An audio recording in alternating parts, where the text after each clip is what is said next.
Today, we have the honor of interviewing COO of Panhandle Homes, Justin Henry, and one of my personal inspirations. Justin, thank you so much for being on the podcast. You're very welcome. Thanks for having me. Yeah, so I am particularly excited about this episode because I feel like you do so much in our area, and you are one of the most humble people I know. You don't go out and just blast it to everyone what you're doing. You just do it and make things happen. And for me, that is kind of like where I eventually want to be in my life. So it's just incredible to have you here today. Well, thank you. I really appreciate that. Thanks so much. So why don't you just tell our viewers a little bit about yourself? All right. So it's a really nice story. I mean, I'm a local guy. I've lived here my whole life. My family's lived here their whole lives. My father grew up here. 38 years ago, they started Panhandle Builders and Excavating, just about right after I was born. And so I've lived my whole life here. I've had the honor of growing up with a dad that, I mean, he worked more than anyone I've ever seen. He's dedicated to his family, dedicated to the business, dedicated to the community, and he's instilled that in me in a really young age. So I've always had the opportunity to go to work. So we worked from a young age, either on job sites, around our house, whatever we're able to do. And it just gave me a work ethic at a really early age. I also had the blessing of really know what I wanted to do, partially know what I wanted to do. I knew I wanted to be a part of our family business. I wasn't sure where that would take us, what we would do, but I knew that I wanted to continue that on from what my dad and my uncle had started. So now, here we are. I've been a part of this since I was, 15, 16 years old, growing up through it. And I get to work with some amazing people. We've had some really long time employees that are a part of our company that are they've become great friends over the years. But that's really what has made our company so strong is the consistency we've had. We've had consistent growth in Berkeley County.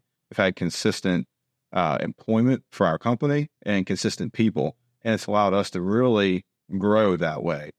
And, I have 3 kids, 14, 11, almost 12, and 5. And I have a fantastic wife. We've been married for almost 15 years. Amazing. And I met her whenever I was in college. She was, out of college at that point.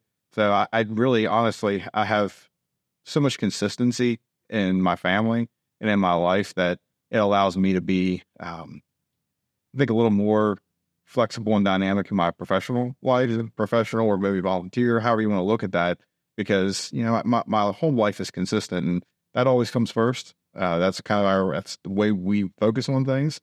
And as long as that's in order, I'm going to do everything I can outside of that, whether it be for work or for our community to try to improve it.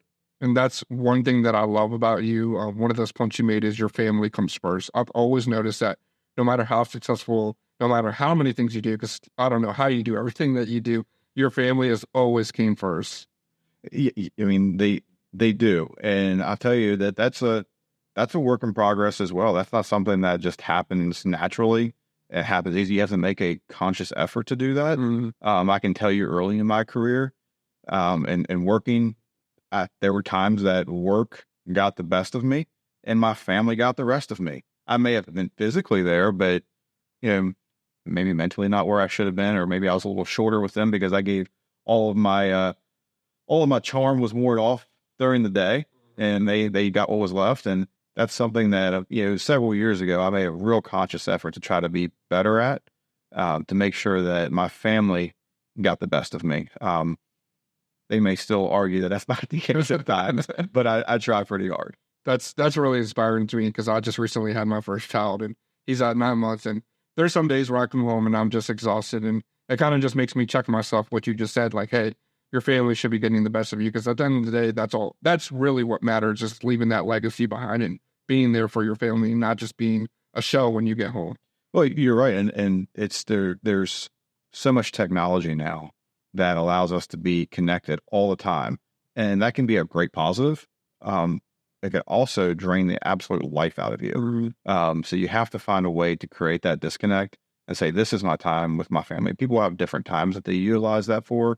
Maybe it's, I like to try to do that on the weekends and on Sundays. Mm-hmm. I'm fortunate enough that my work schedule is pretty consistent as a Monday through Friday.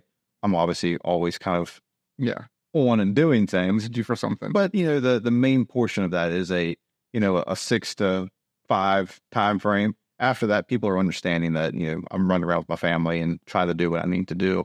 I can still bounce back and catch up with things before bed, as soon as I get up, those kind of things. But creating that time where the kids are not interrupted by work, it's tough. It's really tough in today's world. And it's something that I think all of us should try to work better at doing, whether even if it's not work. I mean, you can, with what you do and with what I do, almost everything feels like it's a part of your job. Yeah, you are your brain eventually. Exactly. So it's very easy just to say and justify taking those phone calls or checking those emails because you say you're doing it for work, and ultimately that you're working for your family. But they need us more than they need any of those things. Yeah. Yeah, I was just very insightful because that's kind of what I'm going through now, is trying to find that balance. So I appreciate you just talking about that. So I have a saying, and you probably don't know I have this saying, so I want to apologize ahead of time because I probably put more on your plate. I have a saying, and it's when in doubt, call Justin Henry. And I've used it a couple of times because I always feel like you are the person to go to when someone needs to actually get something done. So I kind of want to talk about that. You were recently named Citizen of the Year. And I know you won't want to talk about it, but just talk to me about how it feels to do that and just how it feels to give back to your community as much as you do. So, I mean, first of all, it's extremely humbling, especially considering that I've been a part of this community my whole life, and all the awesome people that I've seen, the people that are extremely deserving of such an honor as well.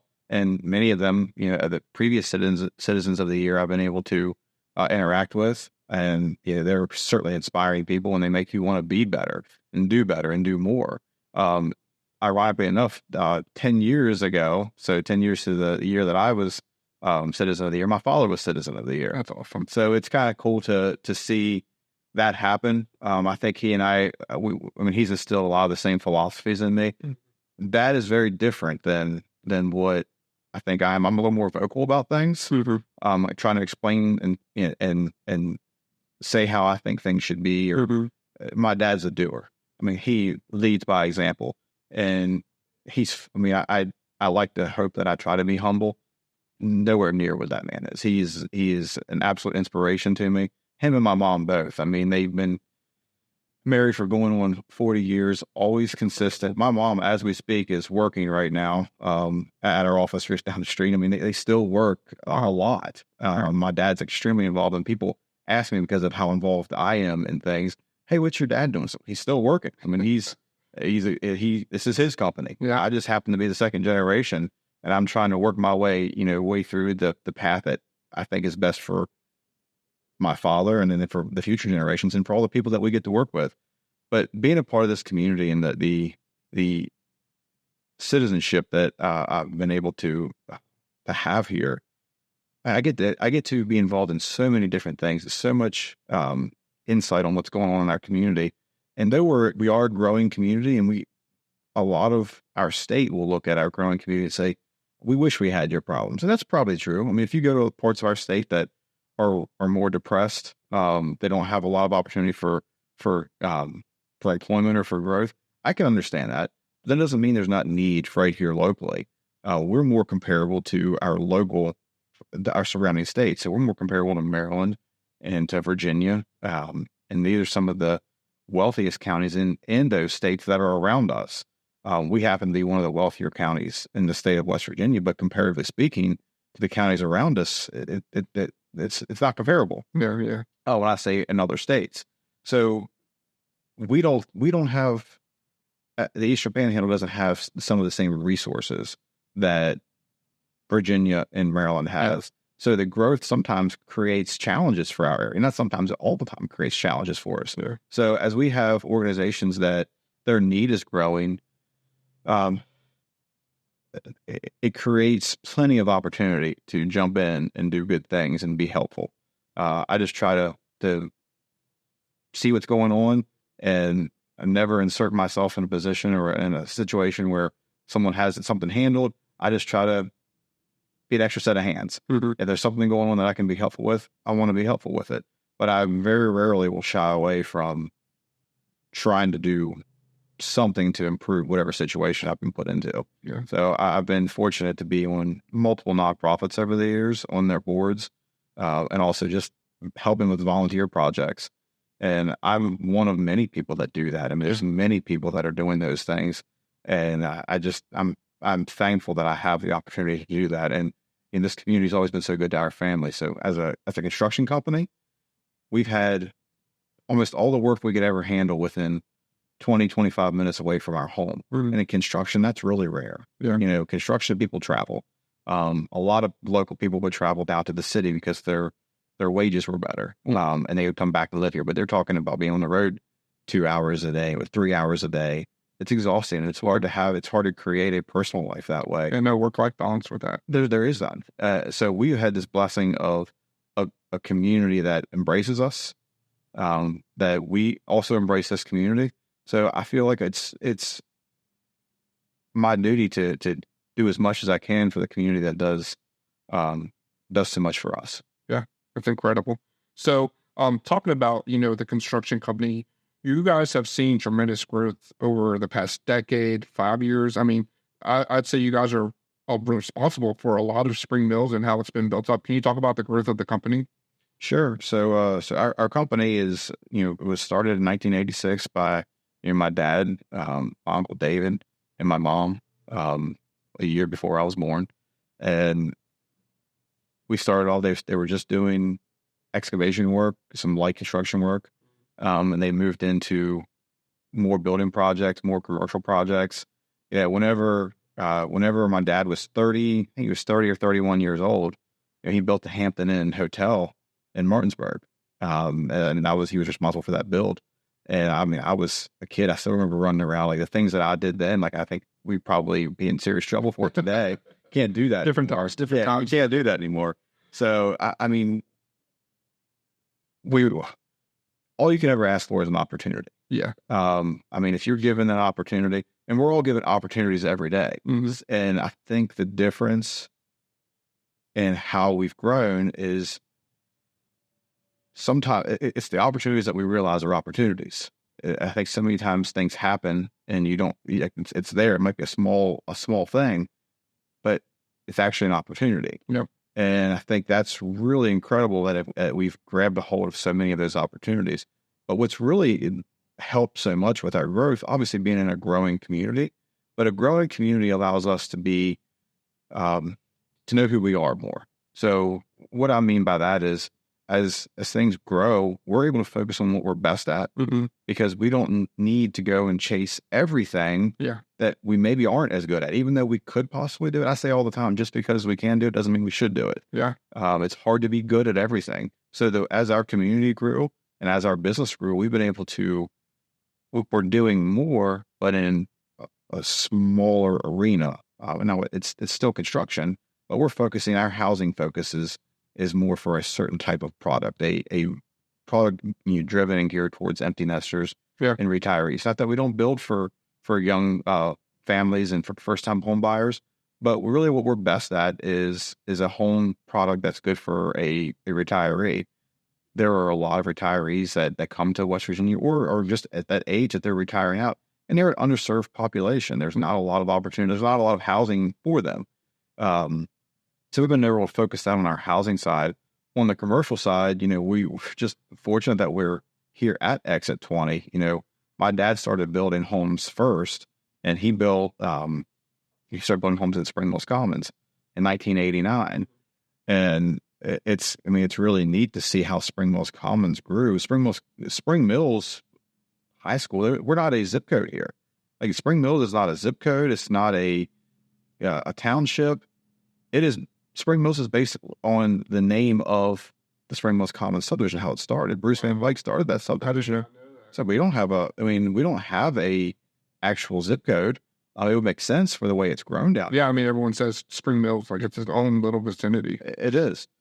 So that growth has continued, and it seems like it's been fast, but it really started in 1989. And so you're talking about a pretty long period of time that it's continued to be steady. And now I do believe we're kind of getting to I think growth tends to be exponential as time goes on. So you grow, and then at some point, growth has gotten so large that it just happens faster and faster. Yeah. And we're kind of at that point, that fever pitch now in our whole county, that we're growing quickly. And I don't know what the next 10 years will look like, but I do know that all the new businesses coming to the area, all of the people realizing what a great place West Virginia is to live. I do see that we're going to continue to have growth here. And I think it's up to us as developers and builders, and it's up to our county. Also up to our state that we try to do that responsibly, that we don't just grow wildly, which can feel like that at times, especially considering that I do believe that private industry and private businesses move faster than government. Mm-hmm. So large private companies, or public companies, even for that matter, we're small in the grand scheme of some of the businesses that are coming to our area. Like we're a small regional business in comparison. These large companies, once they get things moving, they move quickly. Oh yeah. And it's sometimes difficult for an area, a county, a state to keep up to what they're pushing for. So that's, I think, probably our biggest challenge as a community is how do we balance this growth, and how do you satisfy people that have lived here for their whole lives, 30, 40, 50 years, and when they look around and say, what do I get for this growth? Other than a longer commute to where I want to go to town, and potentially, higher taxes as my property values go up. Mm-hmm. That's we look at in our business, we look at that as a positive. That's not a positive to everyone. Yeah. So it's important to be cognizant of that. Yeah, because you hear a lot of people saying, well, this area is not what it used to be, which, I mean, for someone still relatively younger like me, I'm excited because I want this area to grow for, I plan on having my family here. Our business has grown exponentially because of all the stuff that's coming here. So Sure. It is, finding that balance.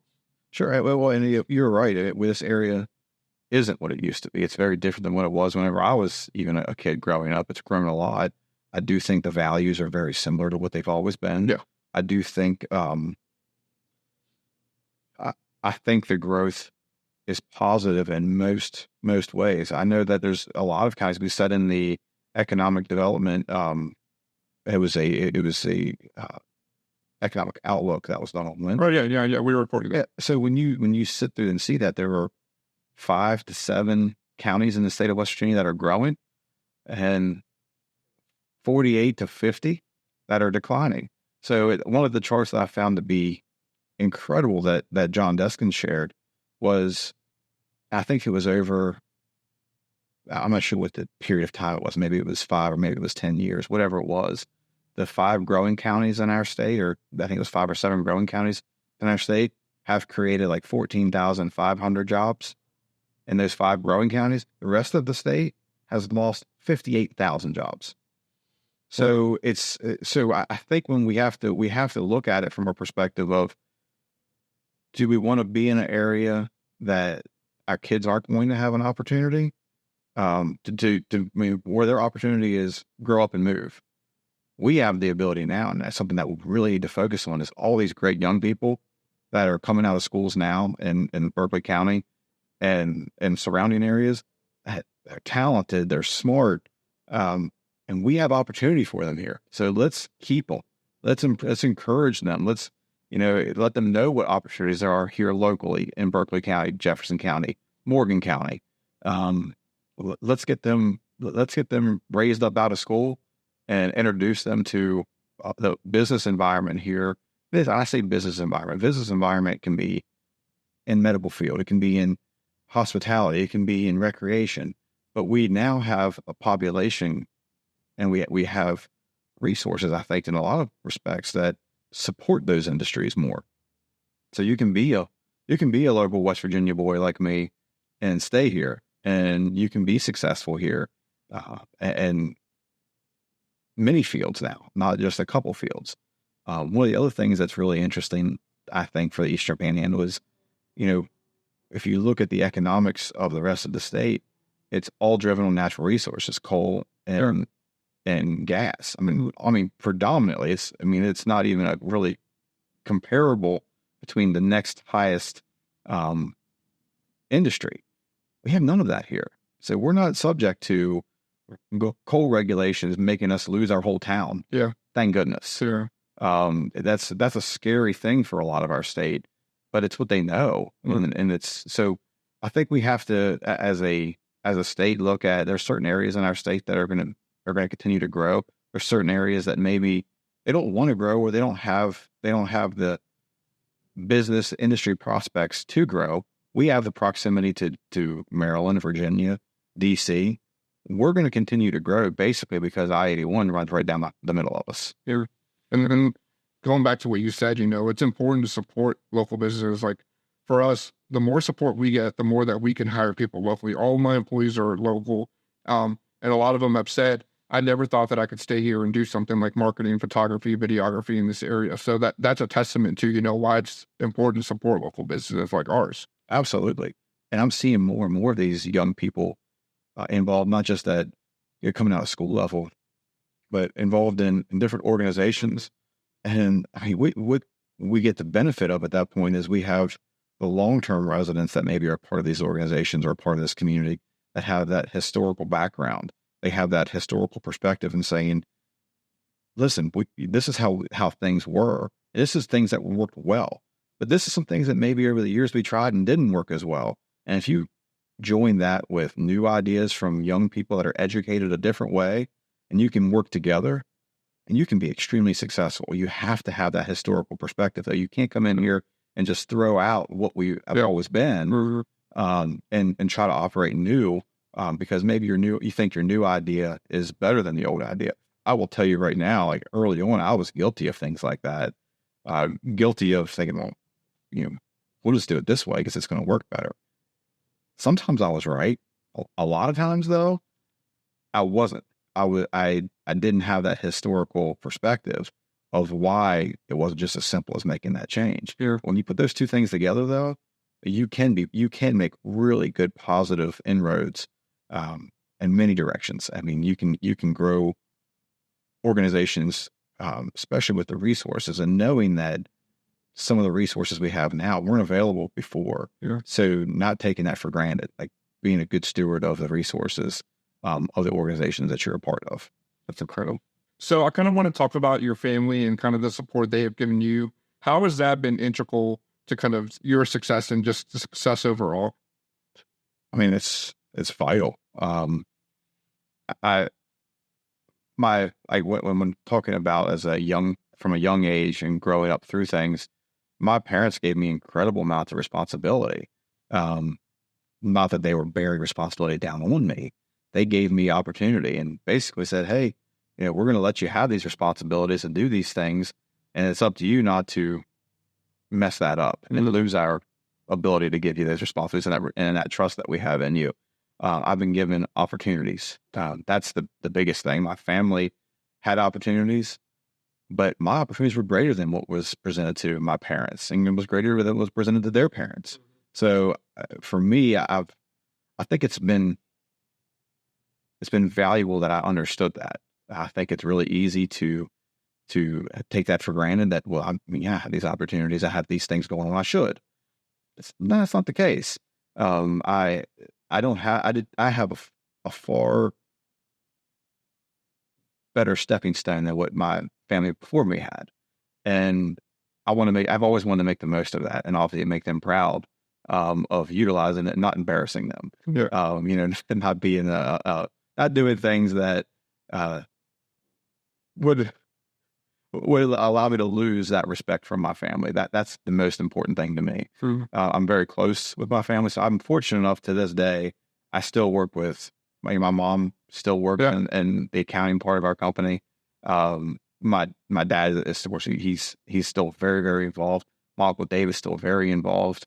And I get to work with them every day. Now, granted, we go in different directions.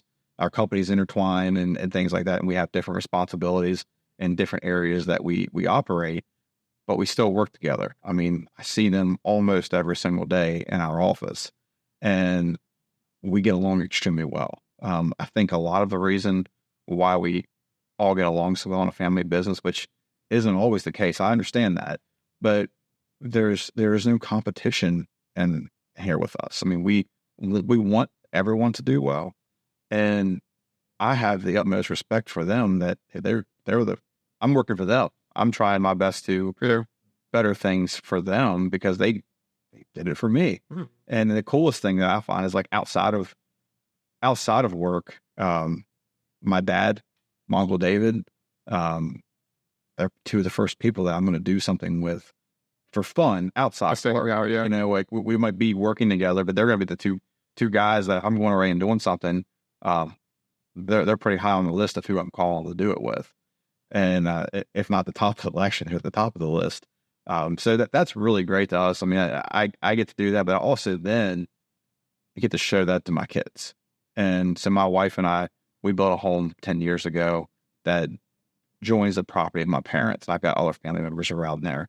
So we're really close physically, I mean, in physical proximity, but also we do a lot of things together. So I think I think we set a pretty good example with our kids of how you should interact with family and how you should appreciate it, and how honestly, I hope they take it for granted. I don't mean that in any negative way.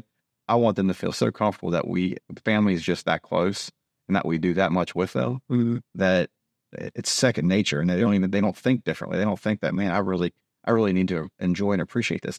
I know they will later in life, as I did. I didn't realize it whenever I was young.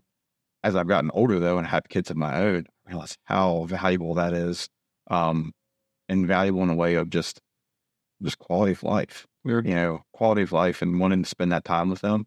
And then, of course, my wife, I mean, she's incredible. She's a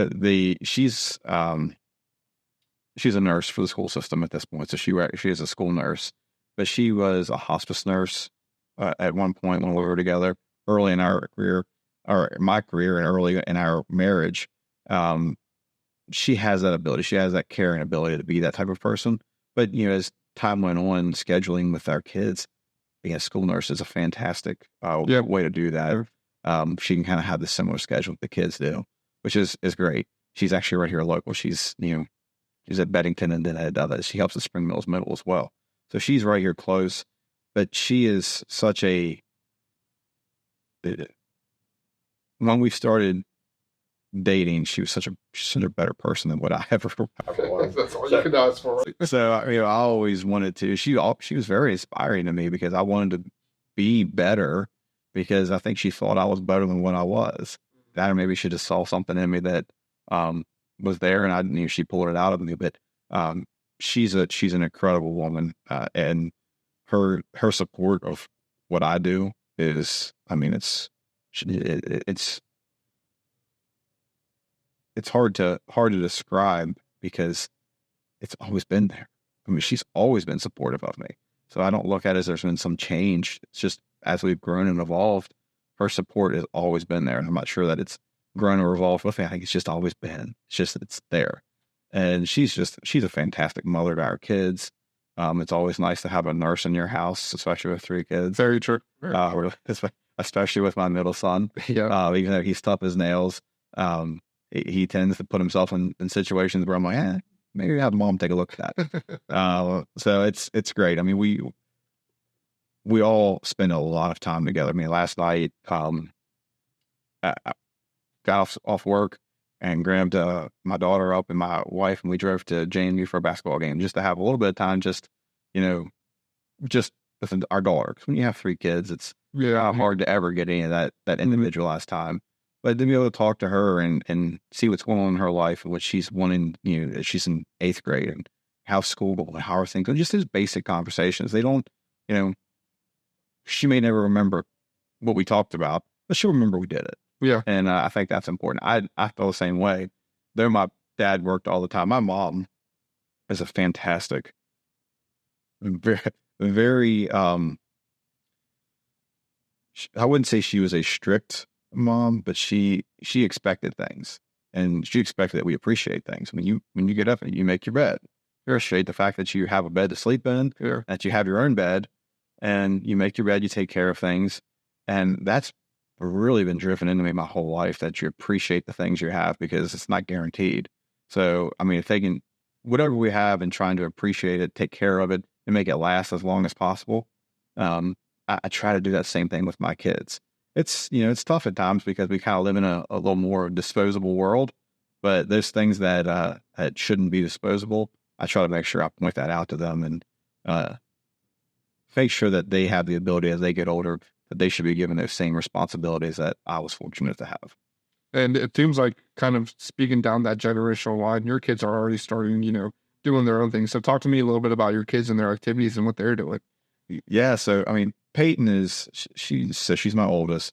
She turned 14 in November. And I mean, she makes life easy on us as parents. She's the type of kid that if she's never asked me for help for homework one time. I don't know that I could help her with her homework that's been on it, but she doesn't ask. She just does it. She's gets fantastic grades.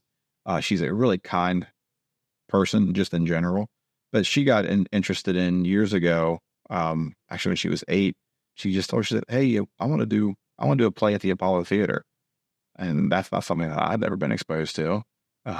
But as dads are, I think like a lot of us, I mean, if we're being honest, do any of us really want to go sit through a 5-hour dance recital? I mean, we're not being, It's just real. like, I love my kid, but if I'm being honest, like, who wants to do that? Yeah. So, it was interesting to me and completely foreign at first. Yeah. So the first play she had, there's always 4 performances for that.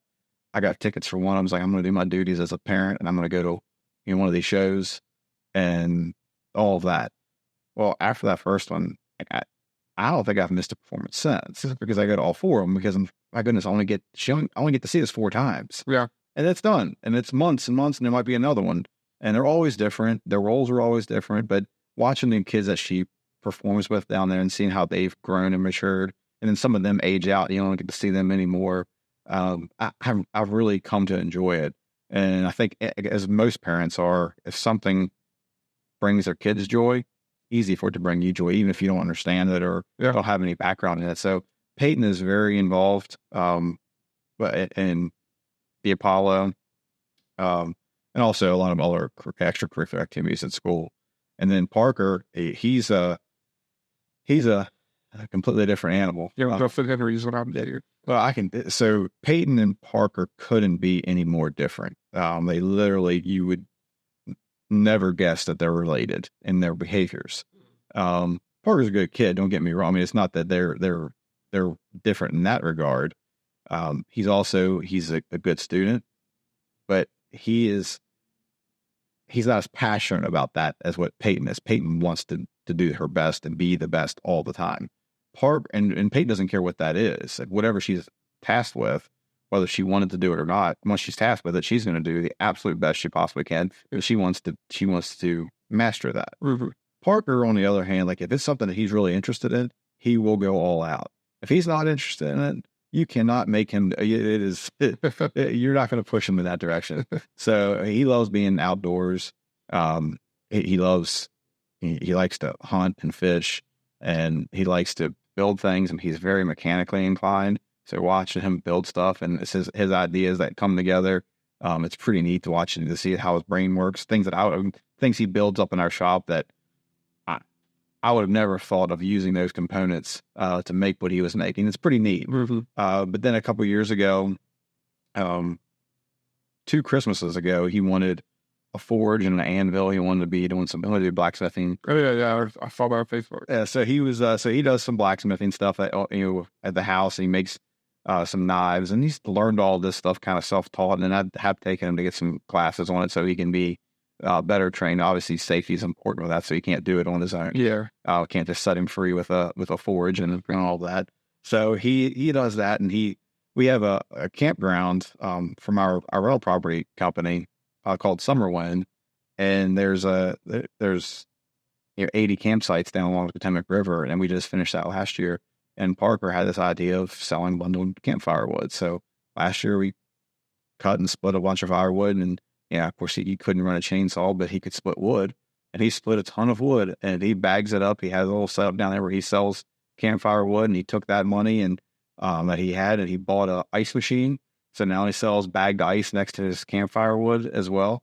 And he had the idea of like a little company name, and He named it Forged Outdoors, and had a little sketch of what a logo with you. And then I sent it to you, and you got cleaned it up and turned it into like a real digital logo. So the kid just, he's fully legitimate at 11 years old with a brand and everything. So it's kind of neat that that's something that I don't know that will evolve into anything more than what it is, but it gives him, like last year with his wood and with selling ice. Of course, his expenses are minimal because cover his expenses. But I tried to explain to him how to put together spreadsheets and understand, like, make sure he's keeping track of what's sold each weekend, so he knows if any of his inventory is walking away, and just to give him a start of understanding that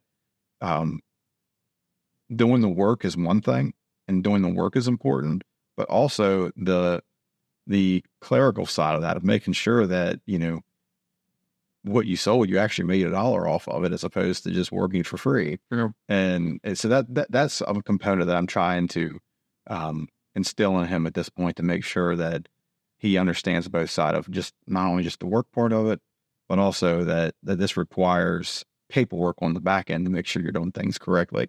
And like any 11-year-old who wants to do that part, but he's embraced it pretty well. That's awesome. And then our youngest, Paxton, he's 5. And he is some terrifying mixture of the two of them. So he's a lot of fun, and of course he's only 5, so I'm not sure what his path will be, what he's going to be interested in, but I can see him probably doing a lot with what his brother does. I mean, I think that he really kind of chases after what his big brother does, and Parker's pretty good with him. So I think as time goes on, they'll do a lot of things together. That's awesome. So I kind of want to close it out with, what advice would you give to anybody who's young and wants to be an entrepreneur, who wants to be successful in business? Because I feel like you have a lot of insight that you could share with them. Yeah. I think the most important thing that I can share is to be optimistic. Like start your day optimistic. If you have a plan for what you want to do, be optimistic about the plan. Doesn't mean you shouldn't be realistic as well, but there's no shortage of challenges in what any business is going to do. If you're going to be a leader of an organization, if you're going to be an employee of a company, the challenges are there.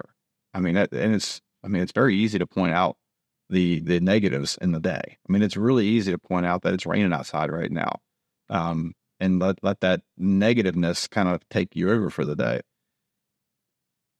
But when you have a positive, optimistic attitude, an attitude that it's going to come together, like, we're going to make this happen. I'm going to put enough effort into this that it's going to work out, as opposed to focusing on all the negatives that have happened. Maybe if you're a leader and you have employees under you, focus more on what they're doing correctly and how they've done a good job, and less on pointing out the negatives that they do.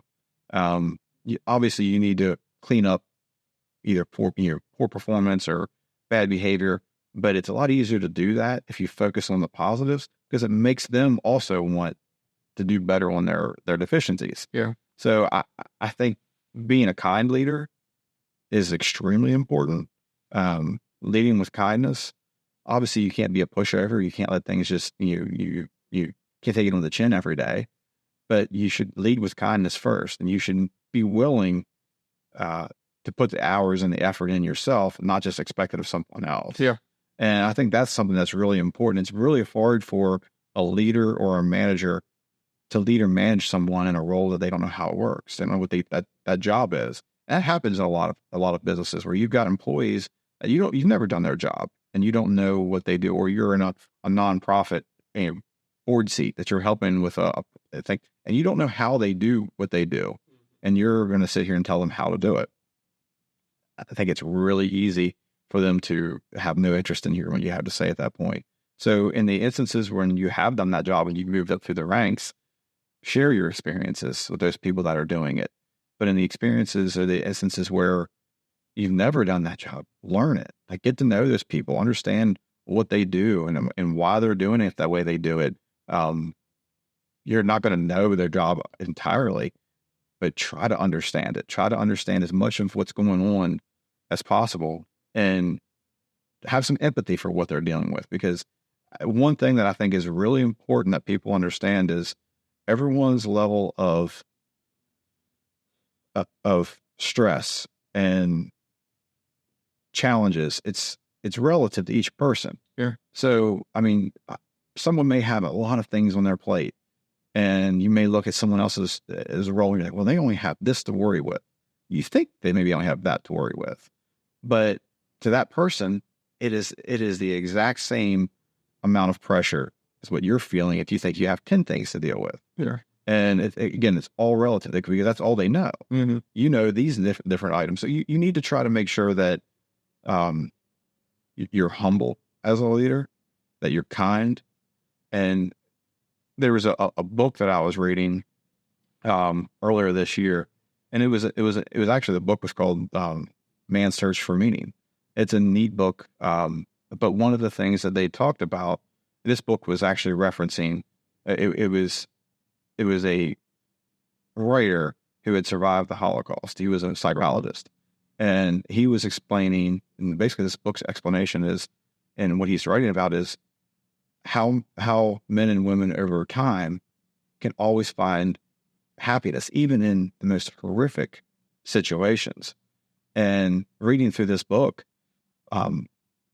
he explained what I was talking about with how everything's relative, like, so your stress level or what's bothering you is relative to your situation. He explained that in a situation using like a gas situation. So if you have a barrel that you pump 10 pounds of gas in, that gas is going to spread through that entire barrel. It doesn't matter that it's only 10 pounds of gas. Mm-hmm. You can put 20 pounds of gas in it. It's going to spread through the entire barrel. Mm-hmm. So the amount of stress and he related that to the amount of stress or the amount of pressure put on people. If you're only pushing 10 pounds of pressure on someone, it can still spread throughout their entire being. If you put 20 pounds on them, it can still, that's more, but it's still just spreading out through the entire person. So understanding that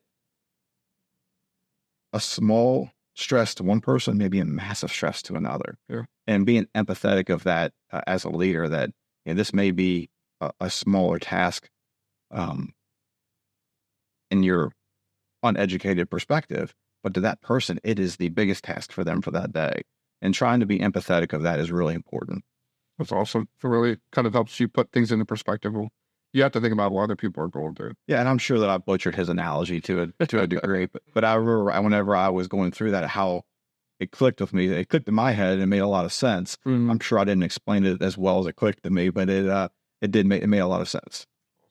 Well, Justin, I want to thank you personally because you are a big reason why we're even sitting here today. Mm-hmm. So thank you for all the support you've shown us. It means a lot to us. Well, you guys have been fantastic. I love watching you grow, man, and what you're doing in our community. And it's been fast for you. I mean, I know it probably doesn't feel that fast when you're in the thick of it, but for me, I mean, it just seems like, shoot, last week you were getting going, and now look what you're doing. So this is great, man. It's crazy. Well, I want to thank you guys for tuning in to episode 3 of Local Lens. Justin, thank you so much for your time, and we will check out that way. Bye. Thank you.